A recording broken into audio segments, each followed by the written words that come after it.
Buon giovedì amici di Diffusion e di DTV, ben ritrovati per andare insieme al Giardino delle Piante Officinali di Casola Valsegno a scoprire le proprietà di due piantine davvero interessanti. Sono la balsamita e la rosa canina, ma soprattutto, se avete pazienza, per scoprire la ricetta della settimana che ci consiglia come sempre la nostra amica Katia. Una ricetta, come vi ho anticipato ieri, esplosiva perché è un vulcano con spinaci e balsamita. Ben ritrovati amici qui dal Giardino delle Erbe Officinali Augusto Rinaldi Ceroni assieme a Sauro, il direttore del giardino, a continuare il nostro percorso di conoscenza di queste piante che effettivamente in larga parte sono sconosciute. Oggi parliamo della vera origine del chewing gum da masticare, perché non è assolutamente così, però la piantina che andiamo a conoscere oggi è la balsamita. Se si strofina tra le dita ha il profumo veramente del chewing gum, della gomma americana. Ma che cos'è questa balsamita? Quali sono le sue proprietà, Sauro? E poi si può masticare eventualmente? Fa le bolle? Ma quello forse no, quello non si fa, no, però fa una bella reazione a chi la guarda, fa vedere delle boccacce terribili perché ha il sapore amaro, ha un profumo gradevole, ma il sapore è piuttosto amaro. Appartiene al gruppo delle piante, delle erbe amare, tant'è vero che ancora nell'Esodo viene citate le erbe amare, dove si dice ne cuocerete al fuoco e mangerete con asimo e erbe amare. Probabilmente nelle Sacre Scritture la balsamita non è citata, ma questa è una di quelle erbe importanti, erbe primaverili. Le erbe primaverili spesso hanno sapore amarogno, che spuntano proprio in corrispondenza anche della Pasqua e che nella tradizione, nei tempi, sempre state utilizzate, impiegate per abbinarle a quelli che erano i cibi del momento, sia per tradizione ma anche per necessità sicuramente. La foglia di questa, come di tante altre asteracee o composite, questa è una pianta che appartiene a questo gruppo di piante, le famiglie delle composite, tutte caratterizzate da questo sapore leggermente amaro, più o meno forte. Questo direi che sia abbastanza amarognolo, questo profumo gradevole nasconde, cela un poco questo aroma per niente piacevole, ma importante per molti cucine, per molti piatti. Scusa, ho assaggiato nel frattempo, scusate la faccia, ma il profumo è fantastico, il sapore un pelo meno. Un panino di pane azzibo ed erba amara ti fa passare la voglia di vivere. Chissà, se cotta però questo sapore amarognolo si perde in buona parte, quindi e lasciando questo gusto molto molto gradevole. Forse un tempo lo conoscevano, lo sapevano.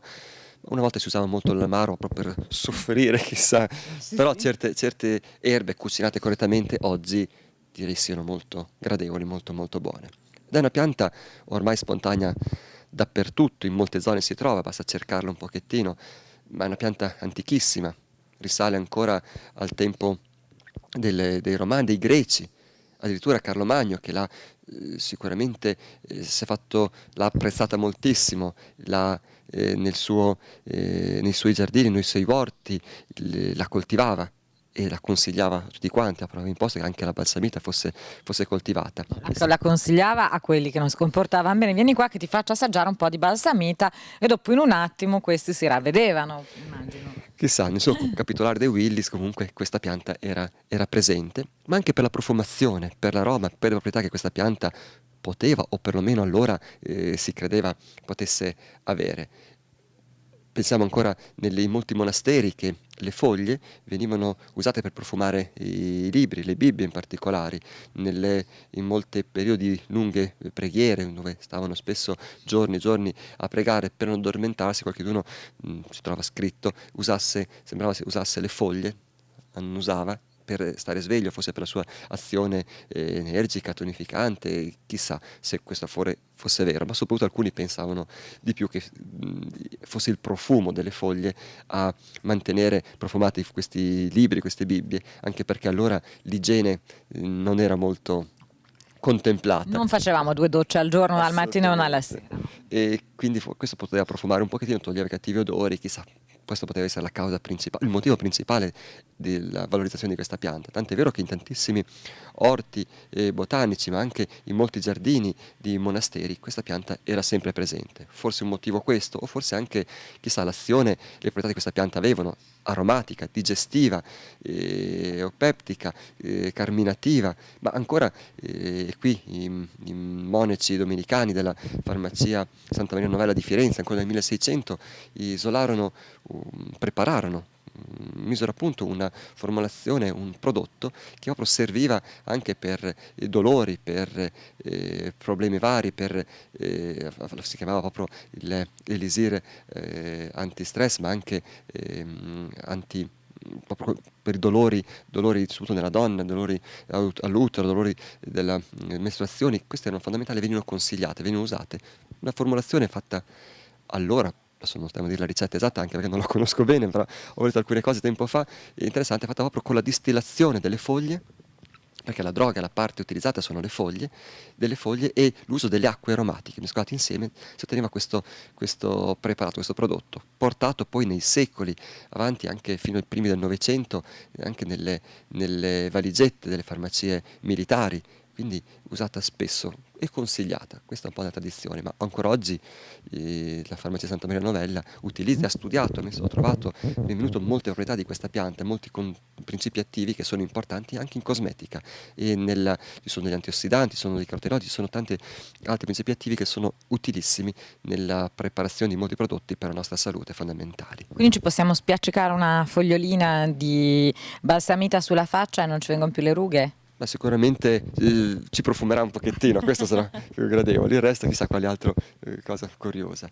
E poi curioso il fatto invece che ad esempio nel Mantovano, a Castel Goffredo mi sembra, una sagra importante delle erbe amare contempli l'utilizzo della balsamina. Tuttora queste preparati, queste ricette, queste frittate devono contenere al loro interno la balsamita, sia per la profumazione che per il sapore. C'è questa sagra dedicata proprio alle erbe amare e questo è fondamentale, è un ingrediente che non deve assolutamente mancare. Ma quindi quando si cuoce perde l'amaro e che tipo di sapore ha? Perde un pochino l'amarognolo e rimane questo aroma, questo profumo e aroma di chewing gum.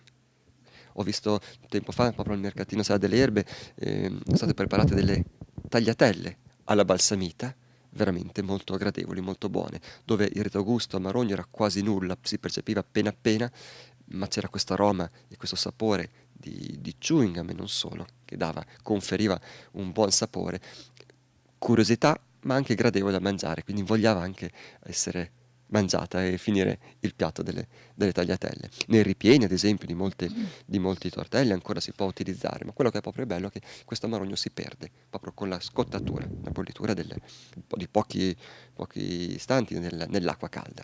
L'acqua sarebbe da utilizzare per altri impieghi, come preparato, come estratto fitoterapico. È amaro. Come mettere in bagno Fiele! come mettere in bagno, che so, il tarassaco, la cicoria, il carciofo, sono terribili, se non si mangia, ma viene proprio da saltare addosso e infierire contro chi te l'ha servito. Quindi diciamo un'insalata cruda a base di balsamita la fai sempre su molti sta antipatico, dici guarda che capolavoro e poi ne mangio una fetta. Poche foglioline, poco materiale, oppure si potrebbe utilizzare la parte del colletto che scende, diciamo la radice, fusticino e radice sottostante, che in primavera è abbastanza tenero, e questo con tutte quante le erbe primaverili di campo, tarassaco, i soncus, i cercis, eccetera, sono gradevoli. Quell'amarognolo è quasi inesistente, si avverte un pochettino, ma sono molto teneri, sono fragranti e questo ecco, sono buoni, quindi mescolati insieme è un mix di profumi, di aromi, di sapori, dolci, amari, consistenti, teneri e croccanti, gradevoli. E nelle vecchie ricette, una tradizione popolare ancora, ma tutt'oggi tanti lo fanno, mescolate con le uova sode ad esempio, si fa un'insalata primaverile fantastica, molto buona. Certo, dobbiamo uscire dagli schemi tradizionali del nostro mangiare con le solite prodotti, i soliti sapori, i soliti gusti, e si apprezzano in questo modo sapori nuovi, gradevoli, ma anche i profumi, perché vengono esalati profumi diversi. Perché per noi di solito il massimo dell'esotico è la rucola, quindi però abbiamo scoperto che c'è altro. La balsamita, il nome è già una promessa. Valentina, quali sono le promesse che deve mantenere la balsamita?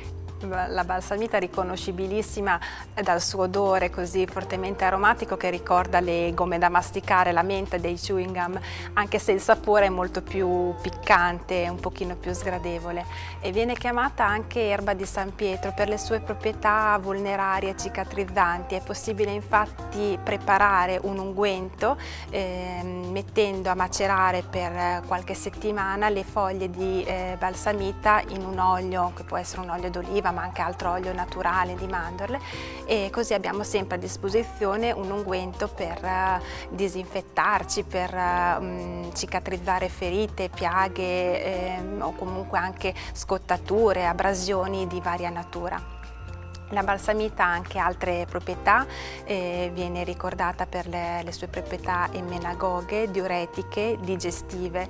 Veniva un tempo conservata come segnalibro profumato all'interno della Bibbia. I puritani erano abituati a metterla, a usarla come segnalibro profumato, anche perché sembrava che allontanasse i morsi della fame durante i loro lunghi sermoni.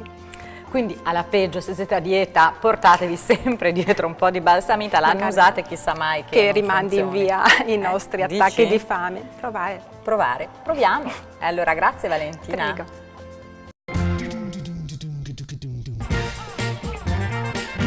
Gli accorgimenti per se abbiamo una piantina, un vasetto come questo, cosa dobbiamo fare, quanto la dobbiamo annaffiare, se ha bisogno di cure particolari? Direi che sia una pianta particolarmente rustica e per questo motivo si è diffusa in tutta Europa e anche nelle Americhe nei secoli passati e millenni passati, perché è tantissimo tempo. È una pianta particolarmente resistente. Ai nostri climi fa fatica arrivare alla maturazione del seme, quindi dobbiamo propagarla agamicamente mediante la divisione di cespo.